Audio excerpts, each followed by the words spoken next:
Bonjour à tous et bienvenue dans Parole de femmes, une émission créée par Femmes et Diversité, une association que j'ai fondée, qui donne la lumière et la parole aux femmes dans toute leur diversité. Dans cette collection de portraits de femmes inspirantes, nous présentons des femmes qui font bouger les lignes, qui osent sortir de leur zone de confort et qui partagent avec nous leurs défis, leurs réussites et les leçons qu'elles souhaitent transmettre. C'est l'envie, le courage et la résilience qui dessinent nos trajectoires de vie. Découvrez aujourd'hui le portrait de Sana Menchakov, psychanalyste à Genève, et avec qui nous allons aborder la question de la charge mentale, de la dépression et du burn-out au féminin. Merci, chère Sana, d'avoir accepté notre invitation. Alors, dans un premier temps, d'où est venue l'idée de devenir psychanalyste? Oui, bonjour toutes et tous et merci pour cette possibilité.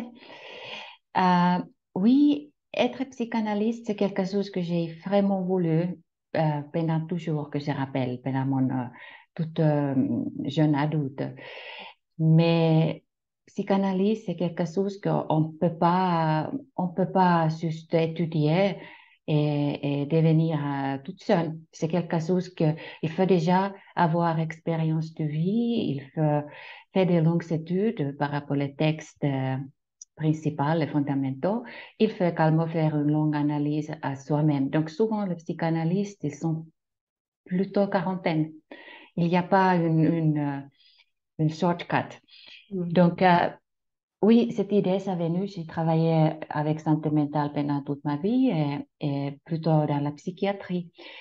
Et j'ai vu tout de suite que c'est pas bien. C'est que les médicaments, c'est que occuper les symptômes sans aucune considération des causes des symptômes. Mm. Et donc, après toute ma vie, ça a été dans cette direction de pouvoir une fois, un jour, être psychanalyste. Donc, j'ai dû faire plein des autres formations de thérapie, comme comportementale, cognitive.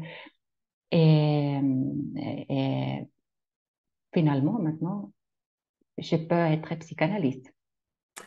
Parfait. Alors aujourd'hui, j'aimerais bien qu'on fasse un focus sur la santé mentale des femmes parce que l'objet de l'association, c'est vraiment de soutenir la perspective des femmes. Alors est-ce que toi, tu constates que dans ce contexte socio-économique tendu mondialement, et notamment depuis la crise sanitaire, est-ce que tu constates que les femmes ont été plus éprouvées mentalement? Est-ce qu'elles sont, à ton sens, devenues plus vulnérables au vu de ce contexte? Les femmes et les mères, bien Ouais. entendu. Oui, oui, oui, effectivement, je pense que c'est vrai. On est devenu, ou on est toujours peut-être été plus vulnérable par rapport à multitask, qu'on a multi-job. Mais aujourd'hui, dans cette société actuelle, ça encourage aussi trop et beaucoup dans la productivité. Mm. Et c'est très difficile pour les femmes de pouvoir rejoindre le travail et la famille. Parce que la responsabilité, ça nous pèse quand même beaucoup plus que les hommes, souvent. Aussi, il y a également l'incohérence par rapport des salaires. Donc, on doit se montrer plus efficace dans tous les sens. Mm. Après, la société actuelle, il y a également cette fait que la société, elle profite un peu du fait qu'on va mal. Ça nous empêche de protester, de dire non, ça ne convient pas.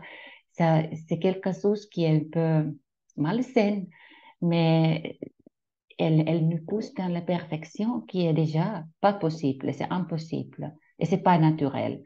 Mais nous, on le prend, on culpabilise, on essaie tout de faire jusqu'à la dernier moment Mm. avant qu'on épuise.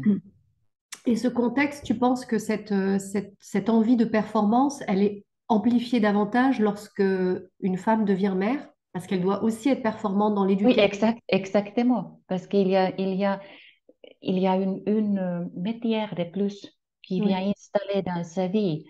Et bien sûr, on veut continuer à montrer dans la société qu'on est capable d'occuper notre poste de travail. Mais également, on veut cibler des perfectionnistes comme mère. Mm. On essaie tout bien faire de meilleure façon. Et ça, c'est une poste 100%. Mm. être parent, être mère. Oui. Donc, c'est vraiment quelque chose. Et bien sûr, le confinement, le Covid, il a beaucoup fait il a beaucoup affecté, mais c'est très personnel. On ne peut pas dire quelque chose, parce que moi, ça ne m'a pas affecté, mais je connais beaucoup des autres femmes que ça a été catastrophique. Et être face à face avec leurs enfants, leur famille, 24 heures sur 24, ça a été néfaste. Mais donc, c'est très subjectif, c'est quelque chose qu'on ne peut pas peut-être dire. Oui, c'est très subjectif, comment, par exemple, le Covid, il a affecté. Bien sûr. Mais dans la société actuelle, ça, on peut dire que c'est pas ça facilite pas le rôle de mère. Bien sûr. Après, c'est vrai que c'est très subjectif, mais il n'empêche que pendant le confinement, Mhm.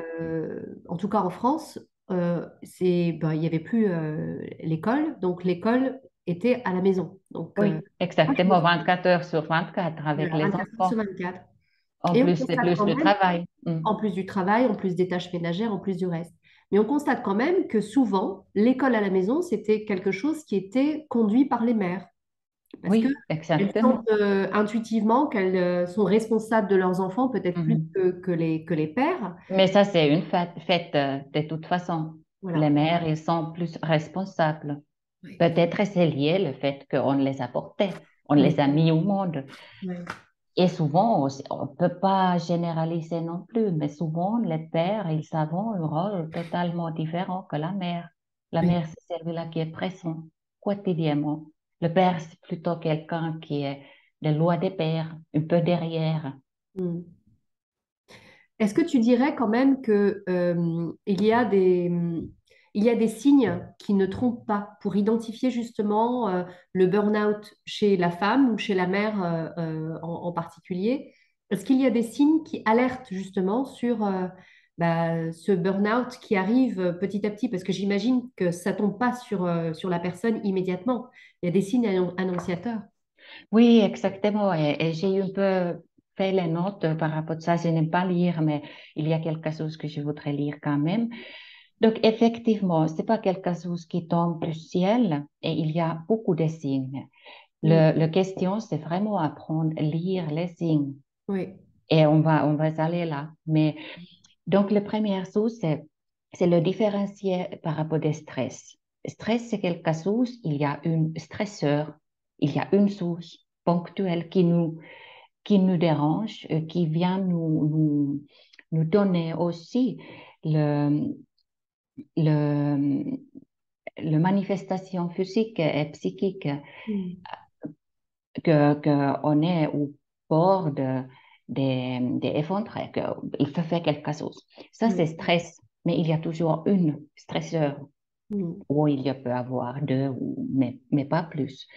C'est déjà le premier signe. Quand ça arrive, il faut déjà s'occuper. Il faut pas mettre sous le tapis ou Mm. dire que, et ça c'est justement notre problème, on dit que non mais je peux pas. Tout le monde attend de ça à moi, je peux rien faire, je dois tout continuer à être comme ça. Et Mm. c'est faux. C'est là qu'on doit tu arrêter, on doit te dire mais voilà, il faut faire quelque chose. Oui. Après on va voir qu'est-ce qu'on peut faire aussi.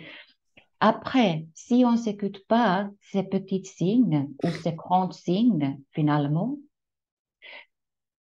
ça va être le burn-out maternel. On dit maternel quand ça concerne les femmes, surtout les femmes qui ont une famille, les enfants. Mm.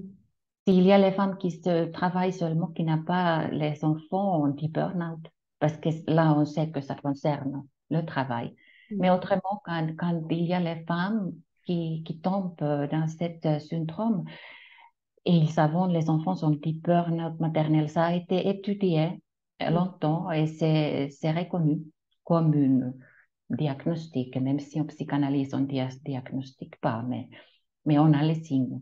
Mm. Donc, ça veut dire que c'est accumulation de ces stresseurs variés qui se répètent et continuellement et qui s'inscrivent dans la durée. Et donc, quand on dit durer, ça veut dire qu'on a le temps d'arrêter le développement de cette burn-out. Mm. Si on est, si on s'écoute, si on est à l'écoute. Mm. Et si, parce que on est toujours responsable, nous-mêmes, de notre vie. C'est très facile à dire que c'est Mm. à cause du travail, c'est à cause de mes enfants, ils sont malades, c'est à cause de mon mari, mais c'est toujours nous, c'est toujours nous. Et ça me fait penser à une image, c'est un dessin animé, il y a une psy et il y a son patient, c'est une femme qui Mm. pose la question que moi je veux être heureuse, euh, qu'est-ce que je dois tu faire? Et le psy, il suscite les décisions. Et c'est tellement bien parce que c'est ça, il faut qu'on prenne la responsabilité. C'est pas les autres qui vont occuper de nous, c'est nous. Bon, Ouais. bref. On est responsable de son propre bonheur. Ouais. Ouais. On est responsable. Si par exemple, je me trouve stressée, c'est pas que je peux, ça sert à rien à accuser les autres, ou le travail, ou mon mari, ou mes enfants, Mm. ou autre chose. C'est vraiment quelque chose. C'est difficile parce que on sent que c'est pas à cause de nous, c'est à cause de pression. Oui. Mais c'est à nous à faire les limites que moi, je peux pas. Désolée. Là, j'ai trouvé mes limites, je peux plus. Mm. Et ça, c'est justement cette responsabilité. Ça ne veut pas dire qu'on Mm. invente. La pression, il est là. Bon, Et c'est aussi une marque de respect vis-à-vis de soi-même quand on s'écoute, de se exactement. dire, je pose la limite ici, je ne peux pas aller Mhm. au-delà parce que je Mhm. me respecte en acceptant mes limites. Exactement. Exactement. Et à la fin aussi, je reviens à cette, parce que c'est aussi le modèle qu'on donne pour nos enfants. Ils gardent ce modèle pour toute leur vie. Et si on veut qu'eux, ils deviennent un jour quelqu'un de confiance en eux, quelqu'un qui se respecte, il faut qu'on commence à montrer le modèle. Mm. Absolument. Bon, après, justement, hum, oui, justement, le burn-out, c'est quelque chose que c'est stress quotidien. Ça finit vraiment user et épuiser l'individu. Que si on ne fait rien, c'est vraiment, on tombe dans un état qui est très grave. C'est Mm. grave, ça affecte tout. Mm. Après, j'ai un peu marqué là que comment le burn-out maternel ou burn-out manifeste. Donc, il y a cet épuisement émotionnel et physique. Ça, c'est lié aussi au fait que les femmes, les mères, elles donnent, elles donnent, elles donnent, elles donnent de façon inconditionnelle et façon continuelle, tout le temps.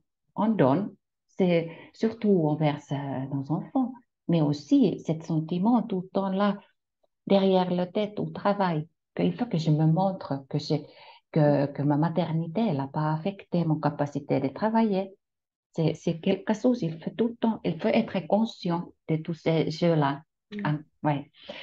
Donc, ils se donnent, ils se donnent, ils se donnent et ils épuisent leur réserve Mm. complètement. Et c'est très connu, on ne peut pas donner, on continue à donner même si nous, on n'a plus rien.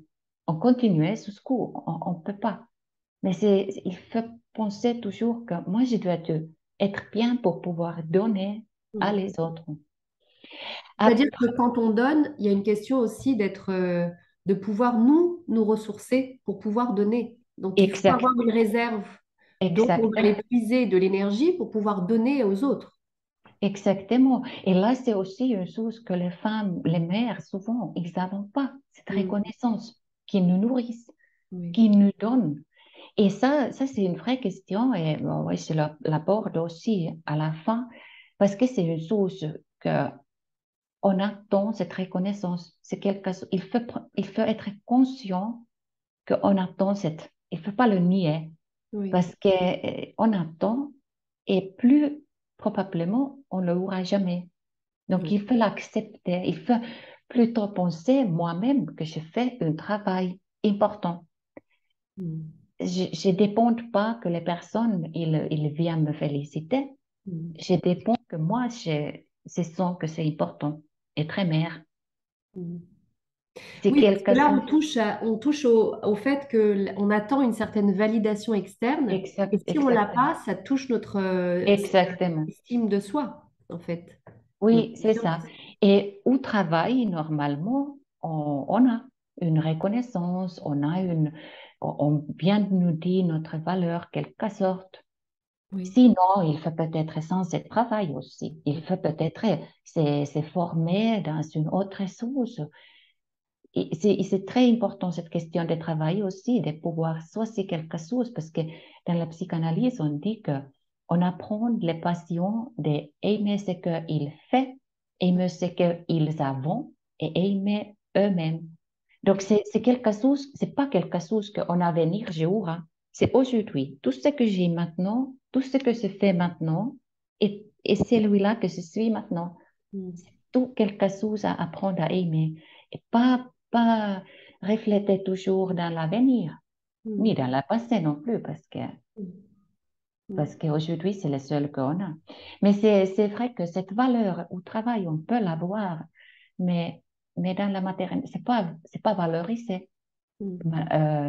Le maternité ou la parentalité, c'est quelque chose que la valeur on le donne, ça devient de nous. Il y a pas la société qui va le valoriser. Donc, tu dis qu'il ne faut pas avoir d'attente ou de Il ne peut validation pas. externe, parce que sinon, Exactement. on est déçu, en fait, quand on l'a pas. Exactement. Et ça, c'est quelque chose d'être conscient, de ne pas attendre. Oui. Mm. Après, il y a les autres choses, comment le burn-out se manifeste. C'est justement lié que l'individu a beaucoup investi, offert le meilleur de lui-même, mais a très peu en retour. Et ça, on se trouve vide, épuisé et démotivé. On a Mm. les sentiments vraiment tout en donné et jamais recevoir. Mm. Et là, ça peut aller très loin parce que quand on perd un idéalisme important, ça peut amener des prises de conscience, mais très douloureuses et négatives. Et ça peut même nous accompagner jusqu'au à la dépression. Quand, Mm. si on, il faut qu'on ne s'identifie pas à ces manques de reconnaissance ou ce manque de valeur. Il faut que on, est, on doit devenir très conscient des choses. Mm. Disons qu'on a là aussi la valeur qu'on se donne. Il ne faut pas attendre que notre valeur soit indexée sur l'opinion en dehors Non. de soi. Donc, il faut travailler sur sa propre valeur, le regard qu'on a vis-à-vis de soi-même, Mhm. parce que sinon, on est déçu. Il y a un décalage entre nos Ouais. attentes et et la validation de ce qu'on fait Mhm. et le regard de l'autre, en fait. Oui, oui, oui. Là, c'était dans le conseil aussi, je parle un peu de ça, que il faut vraiment travailler sur soi-même, de ses propres, oui, il y a les choses à, oui, quand je dis travailler sur soi-même, ça veut dire justement, c'est comprendre, c'est prendre conscience, et oui, oui, et oui, après la dernière chose, comment le burn-out se manifeste, c'est qu'on commence finalement, on se sentit très mal et on a renié tous les accomplissements jusqu'au maintenant, les accomplissements dépassés, les accomplissements qu'on a pu investir en futur. Donc finalement, on a le sentiment qu'on n'a rien arrivé à bien faire dans notre vie. Ouais. C'est assez affreux ça. Mm. C'est pas quelque chose à ce point, quand on est arrivé là, il faut consulter, il faut aller chercher d'aide. Mm. Et même si je suis psychanalyste, bien sûr, je pense que c'est la meilleure façon.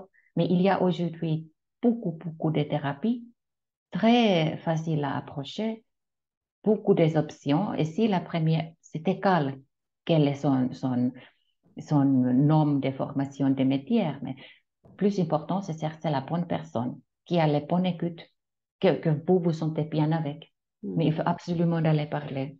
Il faut, si on est arrivé là. Mm. Bon, après, il y avait la question qui m'a intéressée beaucoup, c'était quels contextes sont les plus impactants sur la santé mentale des femmes. Mm. Oui, ça, on a déjà abordé. Il y a parce que nous, on a les femmes, on a tendance, parce qu'on est assez émotionnel, on est aussi empathique. Donc, on,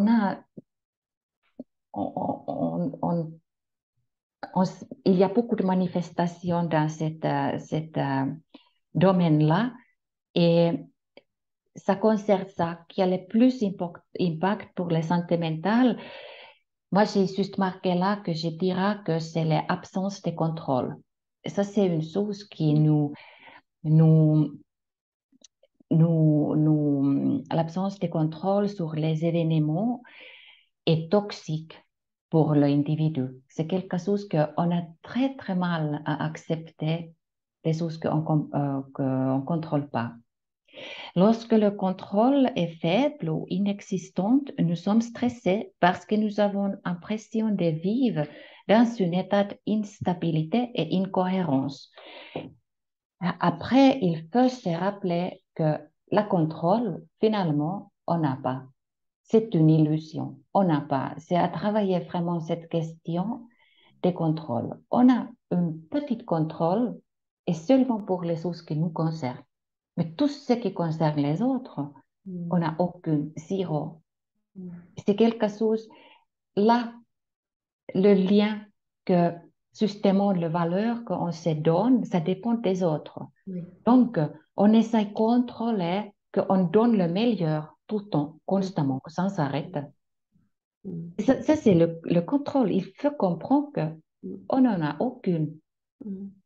On peut faire Et- notre meilleur et oui. c'est tout. Mais c'est vrai ce que tu dis sur le fait que je pense qu'il y a un mécanisme qui se met en place lorsque on a des attentes de l'appréciation de l'autre, de son environnement, parce qu'on donne énormément. Et si on Mhm, n'a pas de contrepartie, on est déçu, on est découragé, etc. Et je mhm. pense que dans un premier lieu, pour les femmes, c'est d'abord dans un premier temps d'accepter sa vulnérabilité, d'accepter le fait que tu ne peux pas contrôler ton environnement et tu ne Ouais. peux pas tout faire et tu ne peux pas être performant sur tous les plans, performante sur tous les plans. Donc, Mhm. accepter une part de vulnérabilité et d'humanité, puisque au final, accepter sa vulnérabilité, c'est accepter que nous sommes humains et que nous avons Ouais. nos failles. Nous ne sommes pas des robots en quelque sorte. Mhm, mhm. Oui, exactement. Et déjà Freud, et après, il y a beaucoup de philosophies bouddhistes qui sont étudiées cette vulnérabilité. C'est Mm. ça, autre notre force. Mais Oui. on doit quand la vulnérabilité est inconscient, c'est Mm. pas une force, c'est une faille ou une faiblesse. Mm. Mais quand on prend conscience de cette vulnérabilité, ça Mm. devient notre force. Oui. Mm. Et ça, c'est vraiment quelque chose à travailler. Après, tu avais dit plusieurs choses par rapport justement maintenant, j'ai marqué quelque chose, comment on peut se protéger. Et là, il y avait justement le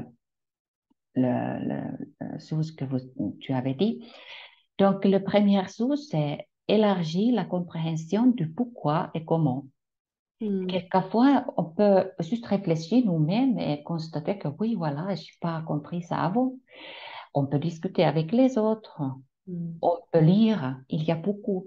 Il faut juste pas lire les livres qui nous donnent les conseils stricts, comment éduquer nos enfants ou quelque chose comme ça, mais plutôt des parentalités diverses, Mm. diverses, et pas quelque chose qui est enfermé, Mm. quelques cadres, parce que ça, c'est chose qui commence à nous stresser encore plus. Quand on constate qu'on n'arrive pas à faire comme ça et il faudrait faire comme ça. Bon, donc élargie compréhension et apprendre à mieux gérer ses émotions. Et Mm. quelquefois, ça, c'est un travail on a besoin, comment se fait à se connaître, Mm. apprendre à s'écouter. Quelquefois, on a passé la vie sur ce coup-là, sur ce coup à devenir mère. on arrive à passer sans se connaître. On Mais a tous. gérer ses émotions, moi, j'aime pas trop gérer ses émotions parce que ça me rappelle toujours à la gestion, le management. Est-ce que tu Mm. dirais que gérer ses émotions, c'est déjà les comprendre? Parce que parfois, Oui, exactement, la c'est les colère, comprendre, apprendre à derrière la comprendre. colère, il peut y avoir la peur, ou il peut y Ouais. avoir le fait de perdre pied, ou il peut y avoir... Mm. Essayer plutôt C'est de... toujours peur derrière colère. Ouais. Mm. Oui, c'est exactement ça. Apprendre, peut-être, oui, gérer, ça veut dire que déjà comprendre et le mettre, et dès qu'il y a par exemple, une émotion disproportionnée qui se naît en nous, qu'on ne le juste exécute pas, mais on pense, mais ça vient d'où? Oui. Et donc, gérer, je veux dire, le comprendre et un peu analyser. Mm. Oui. C'est pas une mince affaire, c'est quelque chose, ça peut prendre toute une vie de se connaître, mais c'est aussi très intéressant. Et quand on a les enfants, on ne le fait pas pour nous seulement, on le fait pour eux. Mm. Et nos enfants aussi nous enseignent. Oui, Ce sont nos beaucoup. maîtres. Oui, oui, oui. Et ça, c'est aussi étudié et prouvé que quand, les, les, quand une femme, pourquoi pas un homme aussi, a des enfants, ça nous fait rappeler les choses on a déjà oubliées complètement ou qui a été passé dans l'amnésie infantile de nous. Mais il y a les choses qui commencent à vivre en nous et dans les différents stages de développement d'enfants. Et ça, c'est souvent, on pense que c'est pénible, il faut l'oublier, il faut pas occuper. Mais non, c'est très intéressant parce que c'est une douzième chance à nous de justement faire cette connaissance, qui on est et pourquoi on est comme on est. Bon. Mm. Absolument. J'adore cette question. Tellement important en fait. Je pense que c'est un peu le but de la vie finalement. Oui, c'est ça, c'est Mm. ça. Il n'y a pas, ouais. Et c'est pas quelque chose que, ouais, maintenant j'entame une thérapie pour 2 mois pour me connaître. Mm. Oui, on peut débuter. Et peut-être cette début, ça juste permet de apprendre à analyser les choses. Mm. Après, il y a aussi qui peut nous protéger, c'est gérer la culpabilité. Parce Oui. que ça aussi, surtout les femmes, on a tendance de se culpabiliser très facilement. Et tout ce qui concerne nos enfants, on le prend au cœur. On se Oui, culpabilise. vraiment. Ça aussi, il faut apprendre. Il faut apprendre. Il faut apprendre aussi à vivre paisiblement, tolérer l'imperfection, imprévisible, très difficile les deux, en cette société actuelle aujourd'hui, et tolérer l'absence de reconnaissance, comme on a déjà parlé. C'est quelque chose que ça ne va pas changer. C'est comme on attend que notre mari change. Non, ça ne va pas changer. La seule chose qu'on peut changer, c'est nous, nos attentes, nos acceptations. Mm. Et bien sûr, nos imperfections, ça, on peut toujours travailler, Mm. mais pas les autres. En fait, on peut pas changer le monde, mais on peut changer le regard qu'on porte sur le monde. Ouais, exactement.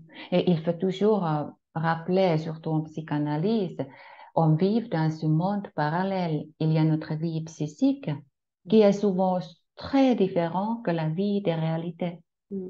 Et quand on n'est pas content dans notre vie, c'est pas qu'on peut changer la vie des réalités. C'est très souvent quand on n'est pas content, c'est notre vie psychique qui est immature, qui a les blocages quelque part, qui ne permet pas à ce lipido de circuler et qui empêche ce contact avec le réel.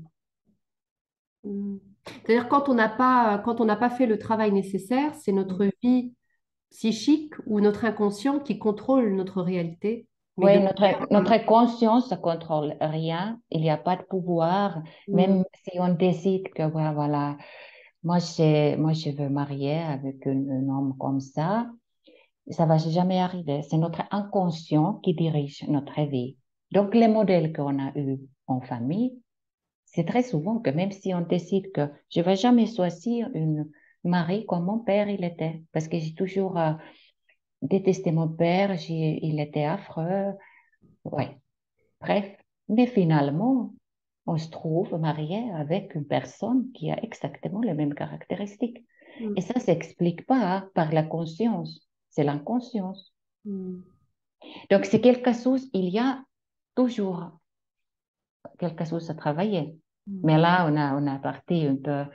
C'était pas le but de parler de tout ça. Ça, c'est très psychanalytique, cette Mais faire perception. passer l'inconscient vers la lumière, c'est-à-dire prendre conscience Exactement.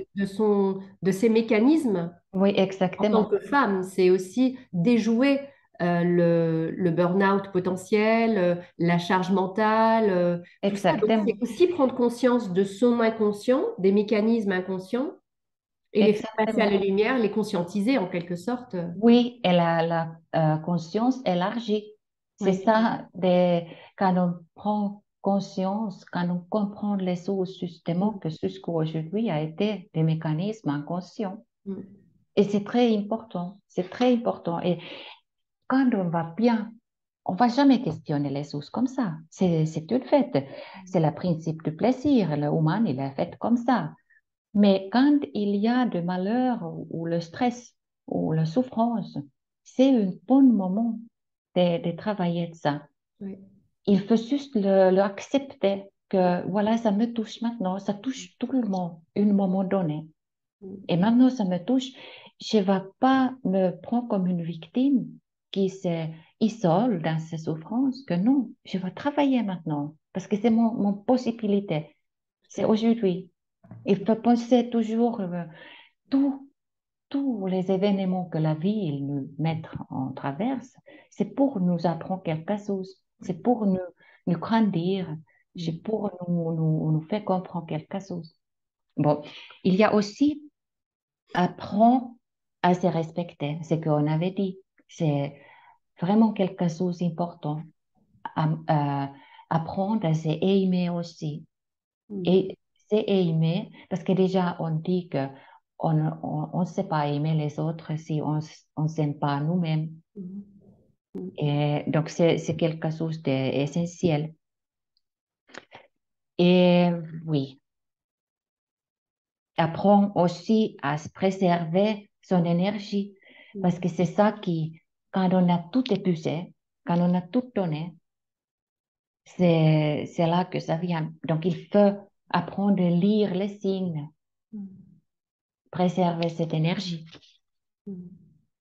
Mais pour ça, il faut être disponible. C'est-à-dire que justement, pour faire ce travail de conscientisation, pour comprendre les liens qui existent entre ce qu'on ressent, enfin, en ce qui nous arrive et ce Mm. qu'on ressent, euh, il faut être disponible à ça. C'est-à-dire, il faut se libérer du temps Ouais, de conscience pour poser et voir voilà, ce qui se passe dans ma vie, pourquoi je vis ça, comment je le lis à mon ouais. enfance. Pour ça, il faut être disponible. Et Il faut, c'est énorme. Il c'est, faut être accompagné, je pense, parce que quand on démarre cette aventure d'introspection, je pense que c'est très difficile de le faire tout seul, ouais. même si on lit des livres. C'est très difficile et pas seulement parce qu'elle manque du temps. Oui, Ça, oui. c'est une chose que quand on fait une thérapie, on dégage le temps pour ça et ça Oui. devient très important. Mm. On peut commencer seul parce que oui, moi, je suis pas du tout commerciale. Moi, je n'aime pas parler même si j'ai déjà parlé d'importance, parce que tout le monde, pas seulement quand on va mal, mais tout le monde profite de cette connaissance de soi, cette compréhension. Mais c'est vrai que si vous hésitez ou si vous avez un doute, essayez, faites vous-même, par les livres, cherche les informations, mais si ça suffit pas, tournez Mm. facilement vers quelqu'un, un Oui. professionnel.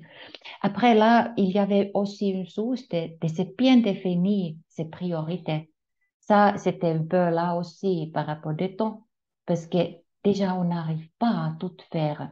Qu'est-ce que c'est mon priorité? Mm. Est-ce que c'est vraiment mes enfants ou est-ce que c'est mon travail? Je peux pas tout avoir. C'est Après, il y avait cette grande question des attentes envers les autres, et ça aussi, c'est à travailler, Mm. que on devra pouvoir être détaché de toutes ces attentes. Mhm. C'est pas facile, c'est pas même peut-être possible dans un couple de ne pas attendre. Bien sûr. C'est- Mais, mais, mais ça nous préserve, ça nous protège Mm. quand on n'a pas ces attentes, et surtout pas les attentes de reconnaissance. Mm. Tout à fait. Et ouais, il y a beaucoup d'acceptation à Mm. faire. Il y a beaucoup à travailler justement d'accepter cette manque de contrôle. Mm. Après, ce que j'ai aussi marqué là, c'est vraiment stop à la solitude parce que les femmes, souvent, elles se disent, mais vois ça, mes amis, tout le monde se débrouille super bien, leurs enfants, ils sont magnifiques, elles sont toujours tip-top, et moi, j'y arrive pas. Mm. C'est pas du tout le cas, c'est pas du tout. On a tous passé par ces moments difficiles. Mais le problème avec nous, les femmes, c'est bien que cette association de la diversité, parce que nous, les femmes, c'est affreux, on ne se parle pas, on n'ose pas dire, Mm. on, justement, ce regard des autres, on a peur des jugements. On devra parler, parler, parler. On devra tout le temps parler. Et comme ça nous rassure, on voit que tout le monde a passé par là, tous les moments. Le mois prochain, nous allons parler d'en finir avec la rivalité féminine. Et justement, comment c'est un livre que, voilà, c'est un livre que c'est notre prochain book club.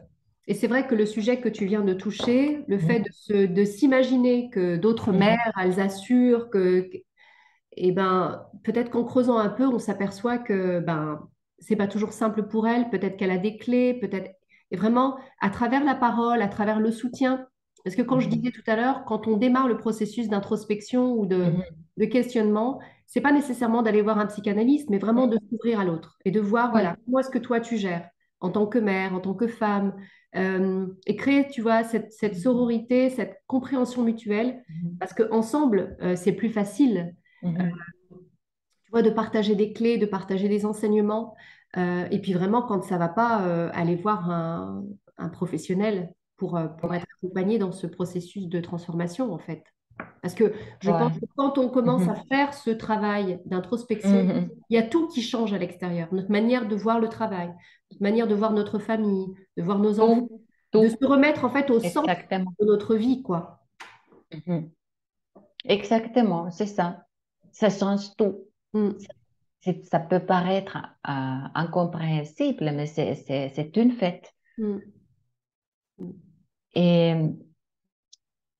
après, la dernière chose que j'avais écrit, c'est apprendre à prendre soin de nous. Nous, on prend toujours soin de tout le monde, mm, mais on ne prend pas soin forcément de nous. mm. Ça ne veut pas dire on se maquille le matin, qu'on est tip-top comme ça, mais intérieurement. Oui, oui, absolument. Absolument. Ça Après, commence d'abord par soi. Hmm, ouais. Et on dit aussi que c'est loin de l'égoïsme de se mettre dans la première place toujours, et surtout quand on a des enfants. Oui. C'est encore plus important de se rappeler de mettre moi-même dans la première place pour que j'ai cette énergie de s'occuper bien de mes enfants. Mm. Tellement, tellement. Et justement, les enfants, ils n'ont pas besoin, les mères ou les parents parfaits.